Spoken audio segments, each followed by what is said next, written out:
이번 강의에서는 인지주의 학습 이론에서 제시하는 두 번째 학습 전략인 조직화 전략에 대해 배워보도록 하겠습니다.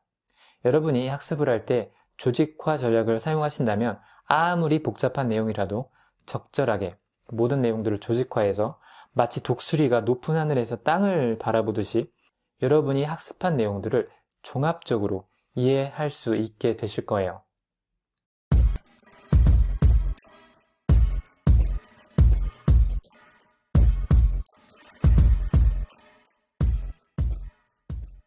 인지주의 학습 이론에서 제시한 두 번째 학습 전략은 조직화 전략입니다. 이 전략은 여러분이 학습하는 내용들을 위계에 따라 적절하게 조직하라는 의미입니다. 큰 회사를 가보면 거기서 일하는 사람들은 자신이 하는 일에 따라 부서가 적절하게 조직화되어 있습니다.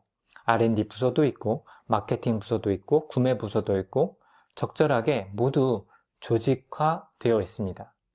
여러분이 어떤 책이나 교재를 보더라도 맨 앞에 나오는 부분으로 목차가 나오잖아요. 목차를 보면 이 책이 전체적으로 어떻게 조직화되어 있는지 한눈에 파악할 수가 있습니다. 우리는 피아제 인지 발달 이론에서 인간이 어떤 정보를 받아들일 때 조직화한다는 것을 배웠습니다. 어린 아기는 모든 것을 두 가지로 조직한다고 했어요. 아기는 자신의 스키마에 따라 주위에 있는 사물을 먹을 수 있는 것과 먹을 수 없는 것으로 조직합니다. 그래서 새로운 것들을 보면 입에 넣어 본다고 했잖아요. 그래서 그것들이 먹을 수 있는 건지 없는 건지 확인한다고 했어요. 이 아기처럼 우리의 뇌는 여러 가지 기준에 따라서 머릿속에 들어오는 정보들을 분류합니다. 도서관에 가보면 엄청나게 많은 책들이 여러 가지 기준에 따라서 차곡차곡 분류되어 있습니다. 만약 도서관의 책들이 잘 조직화되어 있지 않다면 어떤 책을 찾고 싶을 때 정말 고생할 거예요. 이런 예들에서 알 수 있는 것처럼 여러분이 학습을 효율적으로 잘 하려면 학습 내용들을 기준에 맞게 차곡차곡 조직적으로 잘 정리하는 일도 반드시 하셔야 합니다. 전체를 종합적으로 잘 볼 수 있으면 세부적인 것들도 더 자세히 볼 수 있습니다. 학습 내용들을 잘 조직화한다면 여러분은 세부적인 내용들도 더 잘 이해할 수 있게 됩니다.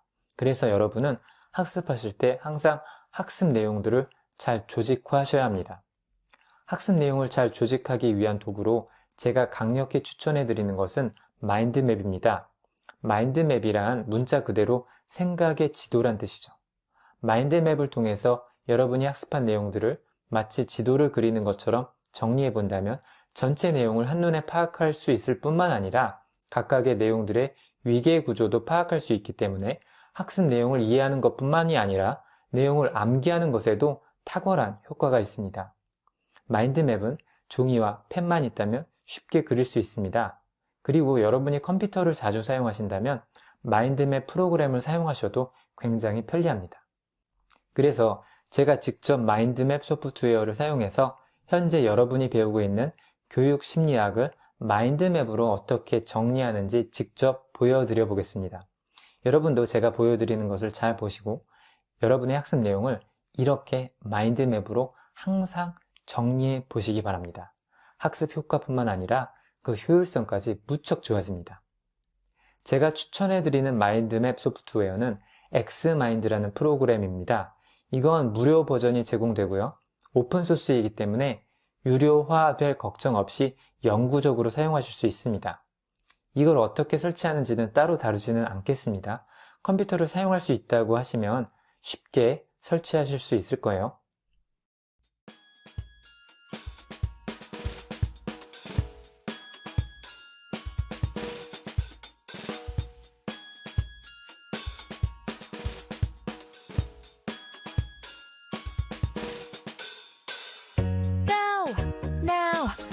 To choose shoes. Go now, don't hold up no more. Go now, what you believe is right, so go now, then you realize everything is fine. Fine, fine, fine, fine, fine, fine, fine, fine, fine, fine. Do you feel safe? Now can you dive, dive, dive, dive, dive, dive, dive, dive, dive, dive, dive into the world? Your time is now.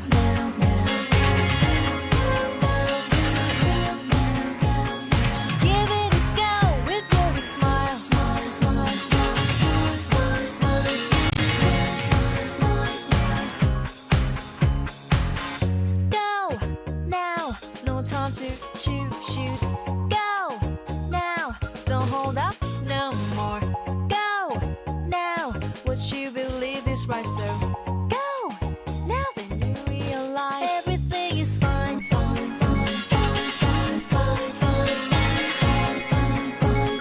Do you feel safe? Now can you dive?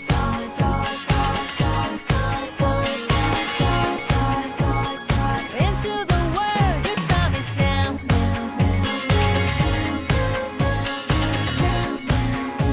Just give it a go with your big smile.